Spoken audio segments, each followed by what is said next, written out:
좋은 아침입니다. 아침의 하나 뉴스 종합 비타민 아침의 매일경제 김은미입니다. 오늘의 일면 같이 들어가 보시죠. 매일경제입니다. 국민연금 작년 수익률 사상 첫 15% 돌파합니다. 오랜만에 전해드리는 이 기분 좋은 소식인 거죠. 국민연금 이 수익률이 운용 수익률이 15%가 될 걸로 추정이 된다라는 소식입니다. 사상 이렇게 높았던 거 사상 처음이다라는 건데 사실 작년에도 그러니까 재작년에도 높았습니다. 볼까요? 2년 연속 역대 최고 경신이다. 지금 15%대가 될 거다라는 게 2024년도에 대한 결산 부분인 건데 2023년에 몇 퍼센트였냐? 13.59%였습니다. 근데 연속으로 역대 최고를 경신하고 있다라는 거예요. 네. 어떻게 이런 일이 보겠습니다. 30%대 수익 해외 주식 덕분이다. 해외 주식에서 큰 성과를 이뤘다라는 거죠. 네, 참 기쁜 소식이긴 한데 한편으론 이래서 다들 동학 아니고 서학개미로 가는 건가라는 생각도 들긴 드네요. 다음 기사 볼까요? 국민일보입니다. 한미일 북 완전한 비핵화 재확인입니다. 네, 지난 15일 한미일 외교 수장이 한자리에 모였습니다. 이 북핵에 대한 목표 완전한 비핵화라는 거를 다시 한번 재확인했다라는 거예요. 트럼프 2기 들어서 처음으로 외교장관들이 다 모여서 한 공동 성명이기 때문에 상당한 의미가 있다라고 볼 수가 있는 거죠. 왜?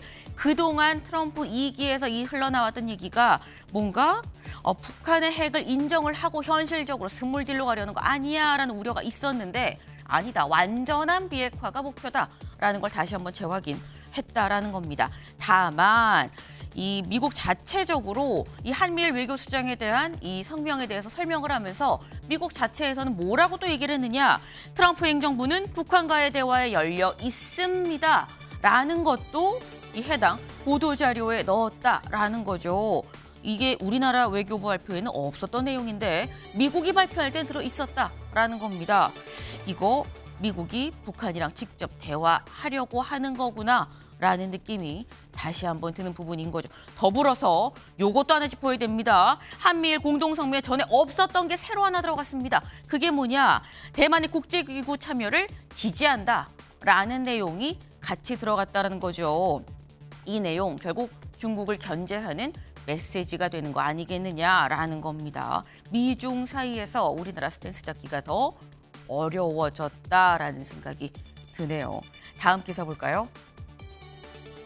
동아일보입니다. 차 수출 절반 미 의존하는 우리나라 한국 비상이다라는 겁니다. 미 4월 2일부터 차 관세 물릴 거다라고 얘기를 했다라는 거죠. 사실 저희가 이미 말씀을 드렸어요. 자동차도 반도체도 이거 다 다시 손볼 겁니다. 자동차 관세 물릴 거예요라고 트럼프 대통령이 얘기했다라는 소식까지는 전해드렸었는데 그 사이 주말 사이에 무슨 내용이 있었느냐.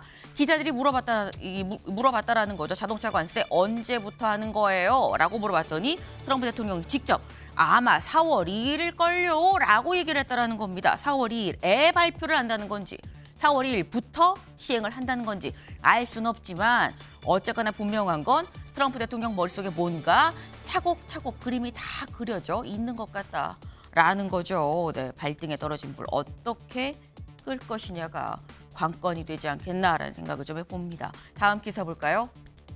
조선일보입니다. 우크라 히토류 절반 내놔 안보 조폭된 미. 또다시 트럼프 대통령의 얘기입니다. 네, 지금 일면이 온통 트럼프 대통령 얘기죠. 네, 우크라이나에 갖고 있는 히토류의 절반을 미국에 내놔라라고 그러니까 트럼프 대통령이 요구를 했다라는 얘기인 거예요. 왜? 군사 지원 대가로 전략 자원을 요구했다라는 거죠. 지금 현재 우크라이나, 러시아 전쟁 중인데 이거 종전시킬 겁니다라고 트럼프 대통령이 얘기를 하고 특사를 보냈죠. 특사가 젤렌스키 우크라이나 대통령을 만났습니다. 만나서 한 얘기 우리가 종전하고 미군이 우크라이나 주둔을 할 테니까 히토류 지분 절반 내놔라 라고 얘기를 했다라는 거예요. 네, 물론 젤렌스키 대통령은 거부를 했다라는 겁니다. 네, 그래서 안보적 보관이냐라는 얘기가 나오는 거죠. 세계의 경찰이 무법자로 변모하는 건가라는 생각이 드는 요즘입니다. 더불어서 이 우크라이나와 러시아 전쟁 관련해서 트럼프 대통령 오늘 새벽에 이렇게 얘기를 했습니다. 푸틴과의 만남이 매우 아주 빨리 곧 이루어질 것 같다라고 얘기를 했다라는 거죠. 네.